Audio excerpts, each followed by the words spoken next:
네, 좋은 아침입니다. 안녕하세요. 네, 소리 잘 들리시죠? 네, 기도드리겠습니다. 은혜가 풍성하신 하나님 감사합니다. 오늘도 저희들을 새로운 아침으로 인도하시고 새로운 한 날을 살게 하시니 감사합니다. 믿음으로 살아가는 복된 한 날, 순종으로 살아가는 복된 한 날 되게 하셔서 하나님의 거룩한 뜻과 열매가 가정과 교회 가운데서 맺어지도록 우리 인생 가운데서 하나씩 성취되어 가도록 복의 복을 더하여 주시고 우리의 믿음과 우리의 생각과 우리의 삶의 태도를 주님의 말씀대로 하나씩 고쳐주시고 회복시켜 주시고 강건하게 하여 주시옵소서. 예수님의 이름으로 기도합니다. 아멘. 자, 오늘 마지막입니다. 2월 19일 목요일 아내를 향한 주님의 설계 6번째 마지막입니다. 6번이나 전했는데 자, 우리 남편을 향한 주님의 설계에 내일부터 들어가는데 비슷한 분량이에요. 한 6일 정도 할 겁니다. 네. 그래서 오늘 남편을 향한 주님의 설계 들어가기 전에 좀 우리 여성들이 들을 때는 저렇게까지 성경 말씀을 적용하면서 살아야 되나? 이런 생각이 드실 거예요. 이제 갈등도 생기고 마음이 불편해지실 수도 있습니다. 그러나 주님의 말씀의 뜻을 우리가 알고 우리의 삶을 조정해 나가는 것이 믿음의 삶인 줄 믿습니다. 자, 에베소서 5장 22절부터 25절까지 중에서 특별히 저희가 교회가 24절, 교회가 그리스도께 순종하듯이 아내도 모든 일에, 모든 일입니다. 모든 일에 남편에게 순종해야 한다. 그랬는데요. 자, 이 말씀을 저희들이 이제 더 깊이 알기 위해서 디도서를 저희가 살펴보고 있었죠. 디도서 2장 3절부터 5절까지의 말씀이었습니다. 그래서 경건한 과부들, 그리고 나이가 많은 여성 신자들, 교회 내에 나이가 많은 여성 신자들, 성숙한 신자들, 자녀 양육이 이제 끝난, 자녀들이 이미 20살이 넘어서 성인이 된 그런 가정의 여성 신자들이 실제로 젊은 여성 신자들에게 무엇을 가르치는지, 무엇을 가르쳐야 하는지, 어떤 것을 멘토링해야 되는지 살펴보겠습니다. 제가 읽습니다. 디도서 2장 4절 5절입니다. 그리하여 그들이 젊은 여자들을 훈련시켜서 남편과 자녀를 사랑하고 신중하고 순결하고 집안 살림을 잘하고 어질고 남편에게 순종하는 사람이 되게 해야 할 것입니다. 그래야 하나님의 말씀이 비방을 받지 않을 것입니다. 아멘. 자, 첫째, 남편을 사랑하게 하라입니다. 남편을 사랑하게 하라. 그런데 이 헬라어 단어가 굉장히 독특해요. 합성 단어입니다. 한 단어가 됐는데 필란드로스라는 단어입니다. 필란드로스. 이거는요, 사랑을 뜻하는 필로스와 남편을 뜻하는 안드로스가 합성된 형용사입니다. 그래서 필란드로스의 뜻은 남편을 사랑하는 자들이라는 뜻이에요. 남편을 사랑하는. 모든 그리스도인은 남편을 사랑하는 자들이 되어야 합니다. 남편을 사랑하는 자가 되게 하라. 나이 많은 여성 신자들이 젊은 여성 신자들로 하여금 남편을 사랑하는 자들이 되도록 가르치라는 것이죠. 남편을 사랑하면 남편에게 순종도 할 수 있게 됩니다. 사랑이 없는 순종은 억지가 되지만 사랑하면 순종이 보다 쉽습니다. 가끔 여성들이 이렇게 말하죠. 저는 남편을 지금은 사랑하지 않아요. 예전에는 사랑했었습니다. 라고 말하는 여성들을 주변에서 저희들이 자주 듣게 됩니다. 그 남편이 10계명의 제7계명을 범했다든지 폭행을 했다든지 하는 게 아닌데도 부부 생활에 권태기가 와서 남편을 사랑하지 않는 아내가 있을 수 있습니다. 서로 그럴 수 있죠. 그러면 우리는 그 부인에게 뭐라고 답변해 줘야 될까요? 네. 심하게 들릴 수 있지만 이렇게 말해 줘야 됩니다. 남편을 사랑하는 마음이 없어진 그 죄를 즉시 고백하고 금식하며 기도하여 남편을 사랑할 수 있는 의의 길을 하나님이 보여주시도록 구하십시오. 네, 이렇게 가르칠 수밖에 없습니다. 그렇게 하지 않으면 그 여성의 삶이 파괴됩니다. 자녀들이 고통받습니다. 그리고 그 남편을 구원할 수 없고 그 남편이 크리스찬이라 할지라도 함께 거룩한 신앙생활을 절대 할 수가 없습니다.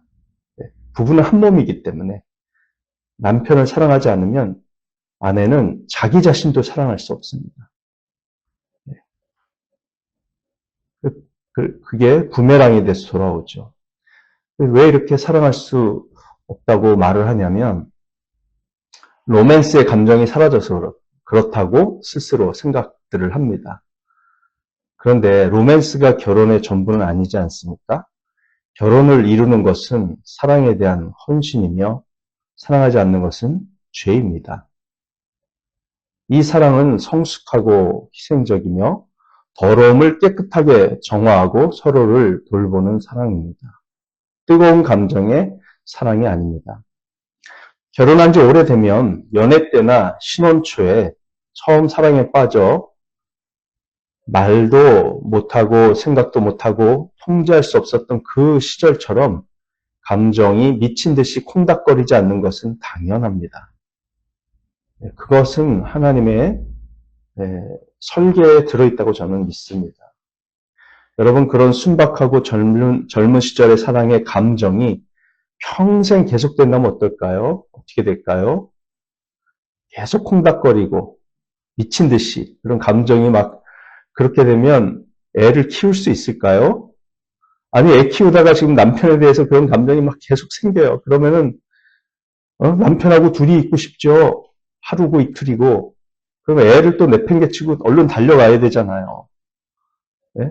남편도 마찬가지입니다. 아니, 애가 있는데 그런 감정을 계속 가지고 있어 보십시오. 사회에서 우리가 해야 될 일이 있는데 그런 감정을 계속 가지고 있어 보세요. 맨날 직장 가지고 코피 터져가지고 쌍코피 흘리고 네. 하나님께서 자녀를 제대로 키울 수 있도록 그런 감정을 서서히 거두어 가시는 것이 저는 분명하다고 믿습니다. 그래야만 우리의 생애 주기에서 꼭 필요한 일들을 수행해낼 수 있기 때문입니다.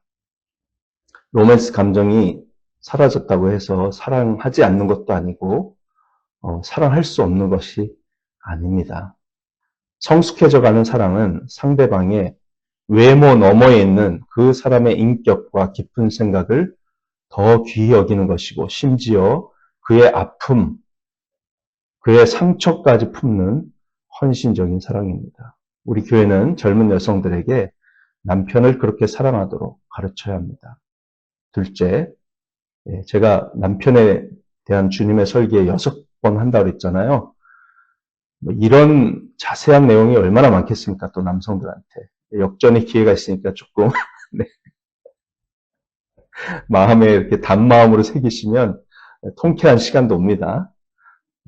둘째, 나이가 많은 여성 신자들은 젊은 여성 신자들이 자신의 자녀를 사랑하도록 격려해야 합니다. 자, 헬라어 문장은 자녀를 사랑하는 자가 되게 하라입니다. 필라테크노스예요. 역시 사랑을 뜻하는 필로스와 아이들을 뜻하는 테크노스가 합성된 형용사입니다. 필라테크노스는 자녀를 사랑하는 자라는 뜻입니다. 모든 그리스도인은 자녀를 사랑하는 자들이 되어야 합니다. 남편과 자녀들을 사랑하는 것이 사랑하는 것이 아내의 삶이고 사명입니다. 사실 디모데전서 2장 15절 말씀에서 참 특이한 말씀이 하나 있었죠. 하와가 남편보다 먼저 죄에 빠졌지만 여자가 믿음과 사랑과 거룩함을 지니고 정숙하게 살면 아이를 낳는 일로 구원을 얻을 것입니다. 라고 말하고 있습니다. 엄청난 진리의 말씀입니다. 자, 아이를 낳는 일로 구원을 얻을 것입니다. 여자가. 세상에 죄를 끌어온 여자가 아이를 낳는 일로 구원을 얻을 것이다. 자, 아이를 낳음으로 구원받는다는 것은 무슨 뜻일까요? 예수님을 믿고 받은 구원을 계속 유지하기 위해서 아이를 낳고 또 낳아서 15명, 20명의 아이를 가져야 한다는 뜻일까요? 네. 루마니아에 그렇게 생각하는 여성 그리스도인들이 있었다고 합니다. 자기는 아이를 낳는 것을 멈출 수가 없었다고. 내가 아이를 낳아야 구원이 유지되는데 아이 낳는 것을 중단하면 내 구원이 사라질 것 아닌가. 선교사들의 고백이었어요. 이 성경 구절을 잘못 이해해서 그렇죠. 그런 뜻이 아닙니다. 여자는 아이를 낳아서 기를 때 하와처럼 인류가 죄에 빠지게 한 장본인이라는 오명에서 벗어나서 아이를 낳아서 기를 때 오명에서 벗어날 수 있다는 거예요. 도리어 아이들에게 가장 큰 영향을 미치게 된다는 것을 뜻합니다. 모성애가 강한 어머니의 경건함과 덕성은 자녀의 삶에 가장 깊은 영향을 미치며 여자는 약하지만 어머니는 강합니다. 자녀들은 자신의 어머니에게 커다란 존엄성을 부여하고 존경심을 가지게 됩니다. 네, 그래서 얼마나 그 엄마의 모성애에 대한 찬사의 마음, 존경심이 많이 퍼져 있는지 남미에 가면요, 남미에 26개 나라가 있는데 남미에는 아버지의 날이 없습니다. 우리나라는 부모의 날이 있잖아요. 뭐라 그러죠? 어버이의 날. 그래서 부모가 다 들어가잖아요. 남미는 아버지는 쏙 뺍니다. 네, 어머니의 날만 있어요. 어머니의 날. 네. 왜 그런가 하면 하도 남자들이 바람을 많이 피워가지고 아버지를 존경하지 않아요.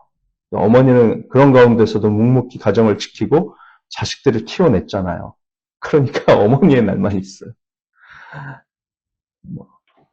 남미 사람들이 다 그런 건 아니고요. 그렇지만 좀 독특하다고 제가 생각을 했습니다.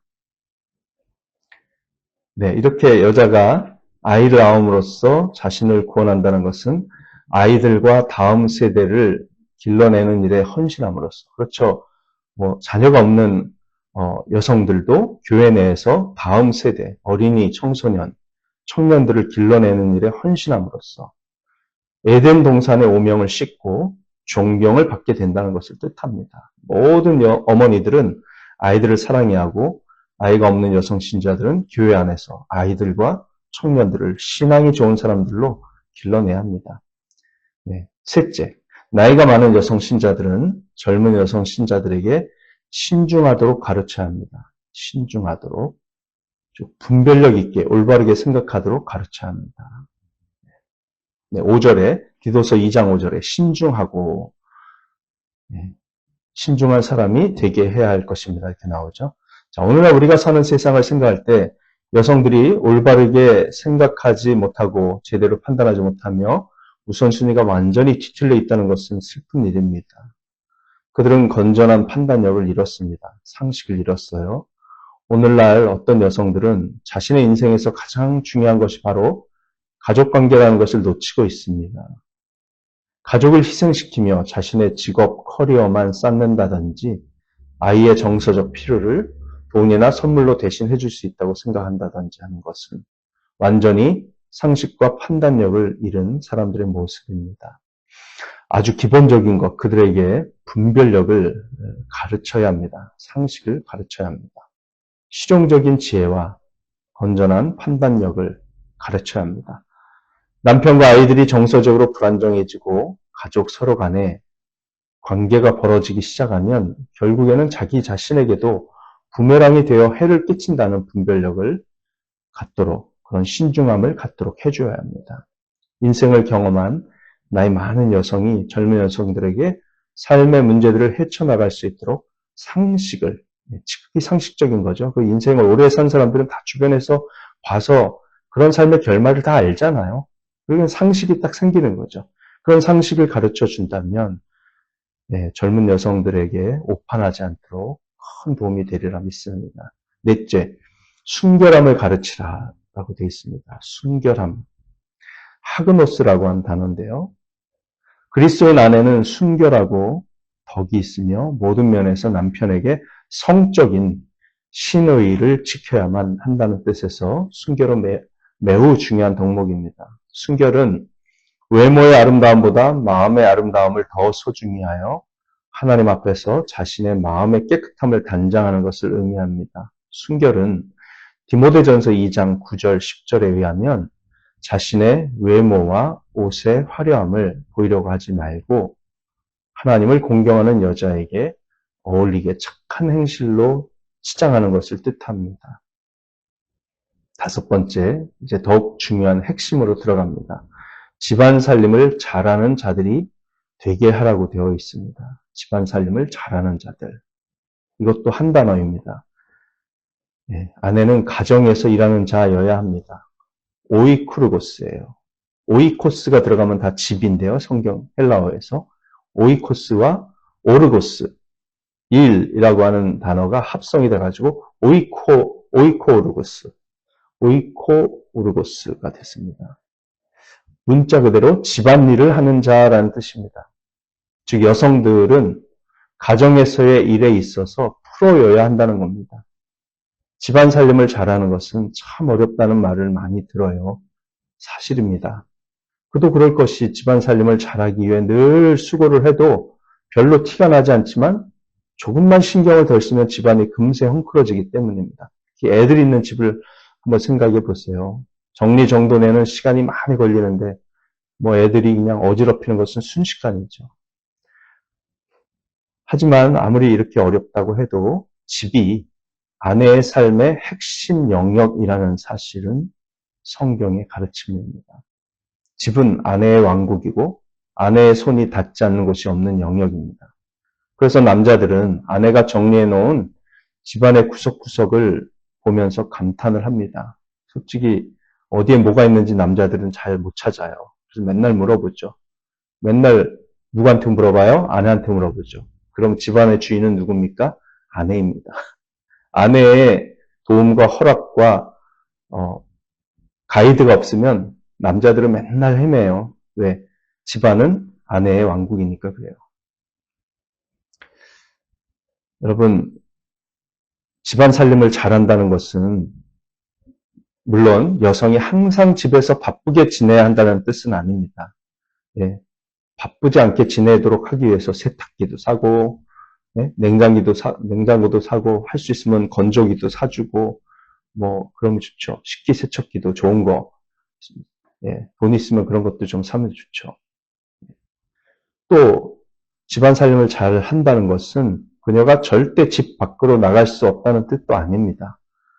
또는 항상 뭐 청소, 빨래 뭐 이런 하찮은 일만 계속해야 한다는 뜻도 아닙니다. 그러나 이 용어가 의미하는 바는 가정이라는 영역이 바로 그녀에게 부여된 거룩한 책임과 사명의 영역이라는 것이에요. 집안 살림에 관한 일은 가족 모두의 정신건강과 신체적 건강, 인간관계의 원만함에 직간접적으로 관련을 갖기 때문입니다. 근데 그거에 대한 책임을 여성이 갖는다는 거예요. 아내가. 아내가 파트타임으로 일을 하거나 혹은 이제 자녀들을 다 키우고 풀타임으로 일을 하게 될 수도 있습니다. 그럴 때도 역시 남편이 가사 일을 뭐 같이 해줘야 되겠죠. 공평하게 나눠서 같이 해줘야 되겠지만 책임은 아내가 지고 진두지휘는 아내가 해줘야 된다는 거예요. 남편에게 왜 이거 주도적으로 못했냐고 물으면 안 됩니다. 가정일은 아내의 영역이에요. 아내는 가정의 수호자로서 남편을 돌보아야 하고 자신과 남편과 자녀들이 가정에서 생활하는 데 필요한 모든 것을 제공해야 합니다. 물질적으로는 남편이 가져온 자원을 활용해서 자녀들에게 편안하고 축복받은 삶을 선사해야 합니다. 또한 그녀가 알고 배운 영적인 가르침과 원리들을 자녀들에게 전수해야 합니다. 아내는 가정에서 가장 중요한 수호자입니다. 하나님의 기준은 아내와 어머니가 가정 안에서 일하고 밖에서는 일하지 않는 것입니다. 그게 원래 하나님의 기준이에요. 아내와 어머니는 가정 안에서 일해야 되고 밖에서는 일하지 않는 것이 원칙입니다. 여성이 밖에서 일하면 여성의 자존감이 올라간다는 착각을 합니다. 하지만 그것은 일반적으로 밖에서 일한 지 수십 년이 지나야만 가능한 이야기입니다. 직장을 다니는 여성은 직장 속에서 여성 상사보다 더 남성 상사를 대할 일이 비교적 많습니다. 자신의 남편 외에 자신이 순복해야 할 남성 상사들이 꽤 많아진다는 것을 뜻해요. 그렇게 되면 어떻게 될까요? 자연스럽게 자신의 남편에게 순복하는 본래의 일에 대해서 무의식적으로 스트레스가 쌓이게 됩니다. 아내가 경제적으로 독립을 할수록 가족의 일치된 모습은 더욱 어려워집니다. 아내가 경제활동을 함으로써 아무리 자녀에게 비싼 사교육이나 학교 교육을 제공할 수 있게 된다 하더라도 어머니가 성경적 모성 기준에 완전히 헌신할 때 자녀에게 줄 수 있는 행복감과 정서적인 지지를 대신할 수는 없습니다. 직장 생활을 하는 아내는 집안일과 자녀 교육 및 돌봄에 할애할 시간이 줄어드는 것 외에도 또 이런 문제도 있죠. 종종 옷차림을 비롯한 여러 문제로 직장의 상사에게 잘 보이고 만족을 주어야 한다는 압박을 받게 되므로 가정에서 머리가 되는 남편의 권위의 행사에 긍정적인 영향보다는 부정적인 영향을 더 주게 됩니다. 심한 경우 밖에서 일하는 아내는 직장이나 자신이 속한 세상에 매료되어서 가정 내 책임에서 점점 더 만족감을 잃을 위험에 처합니다. 그렇게 되면 가족들의 불만이 도리어 아내에게도 커다란 스트레스로 다가오게 되고요. 가정이 어려워지죠. 여성의 직장 생활은 불가피한 경우에만 허락되는 것이 좋습니다. 많은 연구에서 어머니가 밖에서 일하는 형태의 가정에서 자란 아이들은 어머니가 항상 집에 있는 형태의 가정보다 정서적 안정감이 떨어진다는 사실이 입증되었습니다. 이것은 당연한 결과라고 생각합니다. 아이가 학교에 있을 때조차 자신의 어머니가 집에서 자신을 기다리고 있다는 것을 아는 것만으로도 아이에게는 정서적 버팀목이 됩니다. 일하는 어머니들은 종종 자녀들의 비행 및 가족 붕괴로 이어지는 수많은 문제의 원인이 되어 왔습니다. 물론 집에 머무는 어머니들이 자동적으로 더 영적인 것은 아닙니다. 집안에만 있는 어머니들도 시간이 많으니까 무가치한 수다 떨기, 부도덕하고 하나님의 가르침에서 벗어난 드라마 시청, 연속적인 시청 등등 수많은 다른 것들로 인해서 밖에서 일하는 어머니만큼 자신의 자녀들이나 가족에 대한 책임에 있어서 파괴적이고 수치스러운 결과를 가져올 수 있습니다. 그래서 집에만 있는 여성도 하나님께 가까이 가고 열심히 집안일을 하지 않으면 위험하죠. 그럼에도 불구하고 여성이 아내 어머니로서의 역할에 대한 하나님의 계획을 성취할 수 있는 유일한 기회는 가정 안에 있다는 것은 변함이 없습니다. 중요한 것은 이러한 사명을 가지고 사느냐 아니냐라는 것이죠. 한편 자녀들이 성장하여 대학생이나 사회인이 된 후 아내에게 가정 밖에서 어떤 일을 할 기회가 생길 수 있지요. 그 경우 그 선택이 가정 내 여성으로서의 그녀의 역할을 훼손하지 않고 남편의 머리됨을 훼손하지 않으며 그녀를 지나친 유혹에 빠뜨리지 않고 불경건한 사람들의 행동과 말에 노출될 환경에서 보호해 줄 수만 있다면 그렇게 지나치게 놓이는 상황이 아니라고 한다면 그 선택은 타당하다고 생각합니다. 아이들이 자란 후 그녀가 파트타임으로 일할 수도 있고 심지어 그녀에게 유익하고 경건함을 키우며 아내로서의 힘을 강화시키는 환경에서 풀타임으로 일할 수도 있다고 저는 생각합니다. 그러나 그때에도 가정은 여전히 그녀의 영역입니다. 심지어 남편을 잃은 과부나 못된 남편에게서 버림받은 여성들조차도 자신의 가정이라는 영역과 자녀를 떠나 집 밖으로 일하러 나가야 한다는 식으로 당연히 생각되어서는 안 됩니다. 바울은 디모데전서 5장 8절에서 이렇게 선언했습니다. 누구든지 자기 친척, 특히 가족을 돌보지 않으면 그는 벌써 믿음을 저버린 사람이요 믿지 않는 사람보다 더 나쁜 사람입니다. 이거 왜 했습니까? 이 말을 사도 바울이 한 이유는 자기 친척 중에 과부가 됐거나 이혼당한 여성이 있을 경우 그 여성을 돌보라는 거예요. 나가서 일하지 않도록. 그 여성이 집안에만 머물 수 있도록 돌보라는 거예요. 왜? 그래야만 내 조카들, 그 아내의 자녀들이 정서적으로 보호받을 수 있기 때문에 그렇습니다. 그것은 우리가 직계 가족뿐만 아니라 친척까지도 부양해야 한다는 것을 의미합니다. 예를 들어서 우리 가족 중에 과부나 이혼으로 남편이 없는 여성이 있다면 우리는 그 여성을 밖으로 내몰아서 스스로 생계를 꾸리도록 하기보다는 그녀가 가정과 어린 자녀들을 책임질 수 있도록 경제적으로 그녀를 돌보아야 합니다. 여성이 남편도 없고 자신의 경제적 수단도 없다면 그녀의 나머지 가족이나 심지어 자녀나 손주들이 그녀를 돌봐야 합니다. 근데 요즘은 그렇게 도와주고 싶어도 여자들이 자존심이 세가지고 나 도움받기 싫다고 우리 집은 내가 책임진다 이러면서 그냥 애들이 어떻게 되든지 말든 간에 자기 자존심 때문에 나가서 일하는 여성들이 많죠. 홀로 된 여성들 중에. 그거 주님 뜻이 아닙니다. 예. 그렇게 사는 게 잘하는 게 아니에요. 세상 사람들은 아이고 그래도 책임감 있구나 이렇게 볼지 모르지만 하나님 뜻이 아닙니다. 그리스도인 형제들이나 친척들은 자신의 집안 안에 생긴 과부나 이혼녀의 자녀들이 정서적으로 버림을 받지 않도록 홀로 된 여성에게 경제적인 지원을 해줄 수 있어야 합니다. 디모데전서 5장 16절은 이렇게 말합니다. 어떤 여신도의 집안에 과부들이 있거든 그 여신도가 그들을 도와주어야 할 것이요. 남편의 여성 친척도 아닌데 여성, 지금 남편이 돈 벌어오고 나는 돈을 받는 입장이잖아요. 그럼에도 불구하고 이 여성 그리스도인의 친척 과부나 이혼녀가 생겼으면 이 여성이 남편이 벌어온 돈을 쪼개가지고 그 여성을 도와주라는 거예요. 그렇게까지 성경은 가르치고 있습니다. 그 여신도가 그들을 도와주어야 할 것이요. 교회에 짐을 지우지 말아야 할 것입니다. 그렇게 하여야 교회가 참 과부들을 도울 수 있을 것입니다. 라고 사도 바울은 얘기했어요. 자기 집안의 과부가 된 여성을 부양할 남성 친척이 없을 경우 그리스도인인 여성 친척이 그 과부에게 경제적인 지원을 해 주어야 합니다. 이게 성경의 가르침입니다. 만일 그 과부에게 그리스도인 여성 친척도 없다면 그녀를 돌볼 사람이 아무도 없으므로 교회는 그 과부를 돌볼 의무가 있습니다. 그것이 디모데전서 5장 16절의 가르침입니다. 이것이 2000년 전 초대교회 때부터 교회 공동체가 어린아이들과 여성과 가정을 돌보고 중시하고 책임지는 자세였습니다.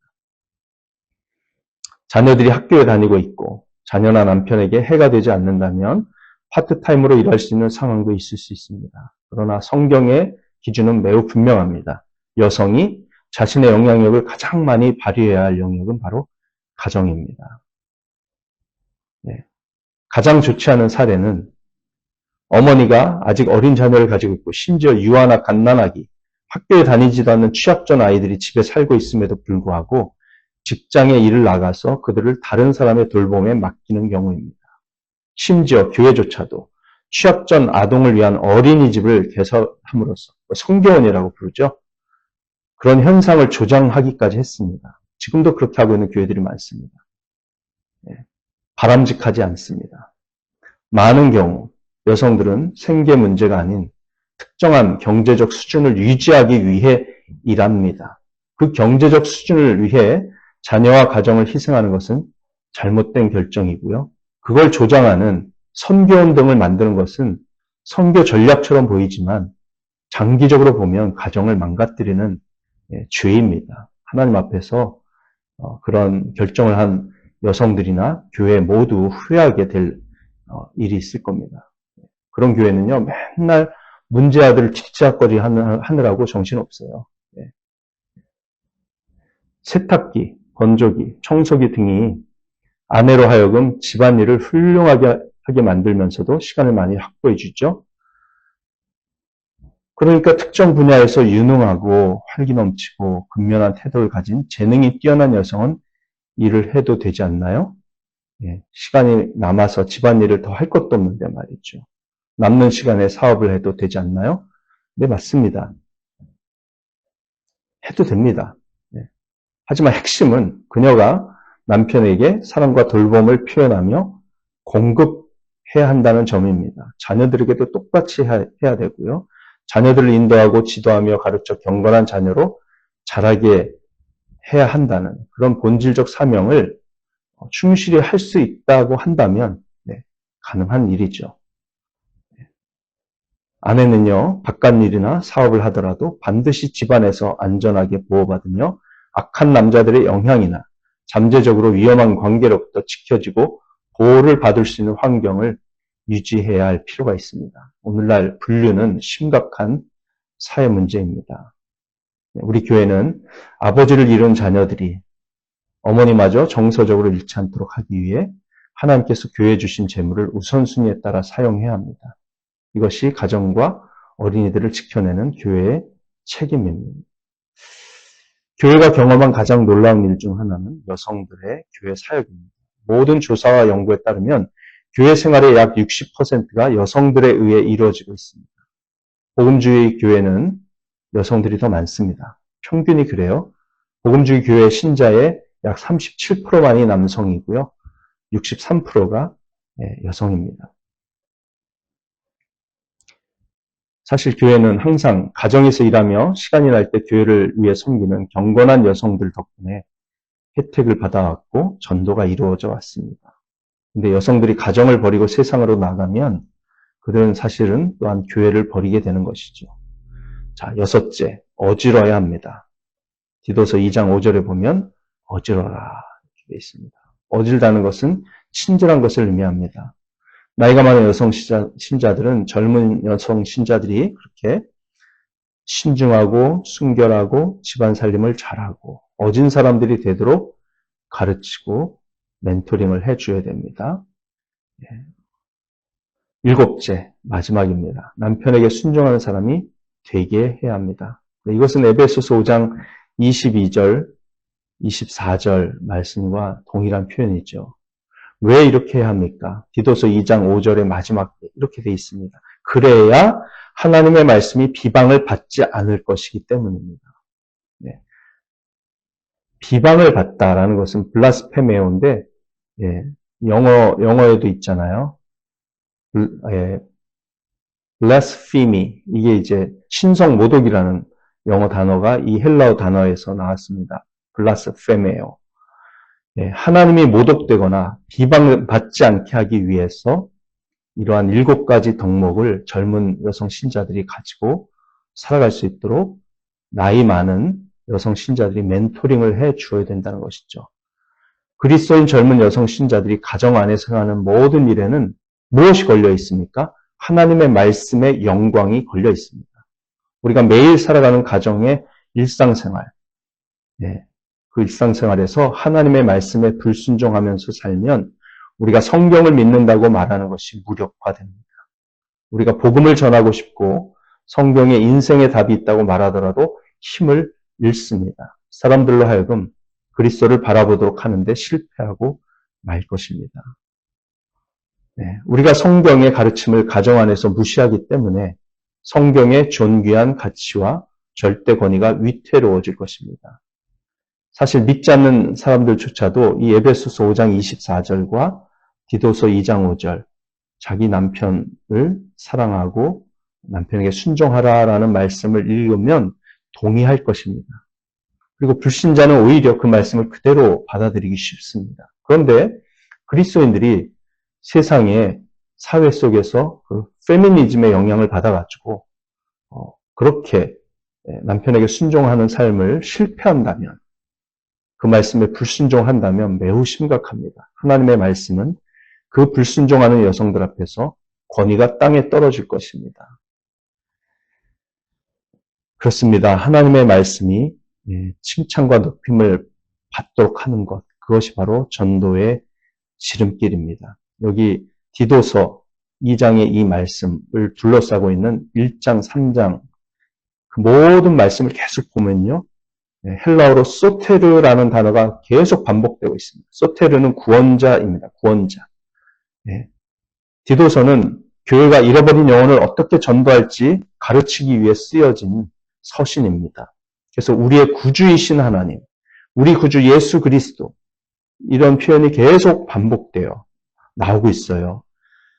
그래서 하나님의 이 구원하시는 사역은 어떻게 이루어지는가? 다름 아닌 경건한 신자들이 가정 내에서 일상생활을 하며 성경 말씀대로 순종하는 것을 통해 이루어진다라는 것을 강조하는 것이죠. 그래서 장로들에 대한 기준도 가정 내에서 하나님의 말씀에 순종하는 삶이 있어야 한다는 것이었어요. 남성 신자들이든 여성 신자들이든 가정 내에서 하나님의 말씀에 순종해야 한다고 디도서는 계속 강조해서 말합니다. 그 모든 것이 전도에 초점을 맞춘 교훈들입니다.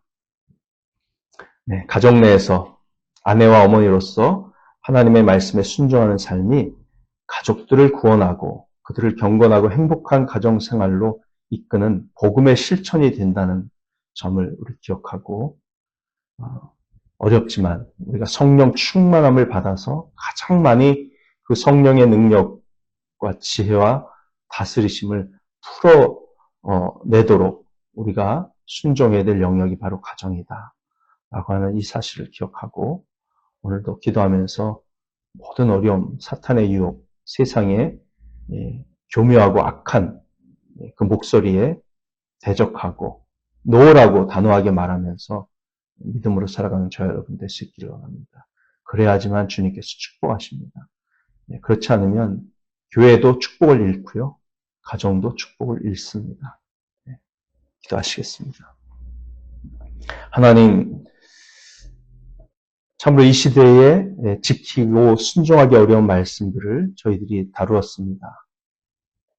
그러나 교회가 초대교회 때부터 2000년 동안 이런 일들을 해왔다는 사실을 잊어버리지 않게 하시고 최근에 몇십 년 사이에 일어나고 있는 페미니즘의 이런 거센 물결 앞에서 그리스도인 가정들과 아내들과 남편들과 교회가 무너지지 않도록 성경의 가르침에 철저하게 순종하며 하나님의 말씀의 권위를 수호할 수 있는 그런 주님의 사람들 될 수 있도록 성령으로 우리를 다스려 주시옵소서. 기도할 때 승리케 하실 줄 믿고 예수님의 이름으로 기도합니다. 아멘. 사랑하고 축복합니다. 오늘도 복된 하루 되십시오. 기도하시겠습니다.